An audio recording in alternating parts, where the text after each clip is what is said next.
Okay, നമുക്കപ്പോൾ ഇന്ന് നോക്കാം using A little A few.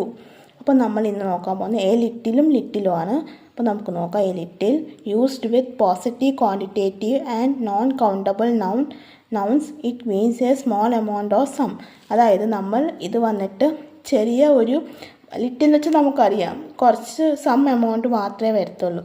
അത് പോസിറ്റീവ് ക്വാണ്ടിറ്റിയാണ്, പക്ഷേ അത് നോൺ കൗണ്ടബിൾ ആണ്, നമുക്ക് കൗണ്ട് ചെയ്യാൻ പറ്റത്തില്ല. Nouns it means small and amount or some എന്ന് വെച്ചാൽ കുറച്ച് മാത്രമേ കാണത്തുള്ളൂ.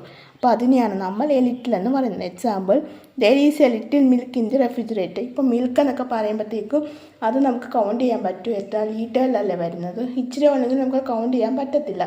അപ്പോൾ അത് പോസിറ്റീവാണ്, പക്ഷെ നമുക്കത് കൗണ്ട് ചെയ്യാൻ പറ്റത്തില്ല. അപ്പോൾ അതിനെയൊക്കെയാണ് നമ്മൾ ഇത് പറയുന്നത്. ഓക്കെ, പിന്നെ would you like a little water, കുറച്ച് വെള്ളം നമുക്ക് കൗണ്ട് ചെയ്യാൻ പറ്റുമോ ഇല്ല.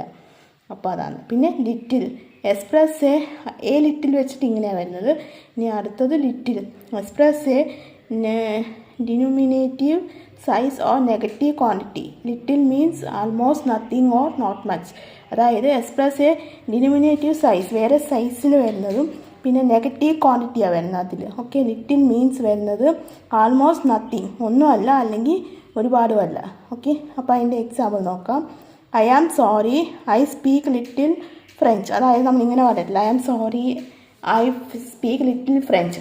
കുറച്ച് നമുക്കത് കൗണ്ടൊന്നും ചെയ്യാൻ പറ്റത്തില്ല. നമ്മൾ ഫ്രഞ്ച് സംസാരിക്കും, എത്ര ഫ്രഞ്ച് സംസാരിക്കുന്നുള്ളത് നമുക്ക് മനസ്സിലാവും. അപ്പോൾ അതാണ്. There was a little time to finishing my homework. നമുക്ക് കുറച്ച് സമയം കിട്ടി എന്ന് പറഞ്ഞാൽ ഹോംവർക്ക് ചെയ്യാനായിട്ട്. അപ്പോൾ ഇതാണ് നമ്മൾ ഇത് വെച്ചിട്ട് യൂസ് ചെയ്യുന്നത്. അപ്പോൾ നിങ്ങൾക്ക് ഇന്നത്തെ എൻ്റെ ഈ ക്ലാസ് മനസ്സിലായെന്ന് വിചാരിക്കുന്നു. സോ അപ്പോൾ അത്രയേ ഉള്ളൂ ഗൈസ്. നമുക്ക് എന്തായാലും അടുത്ത ക്ലാസ്സിൽ കാണാം. ബൈ.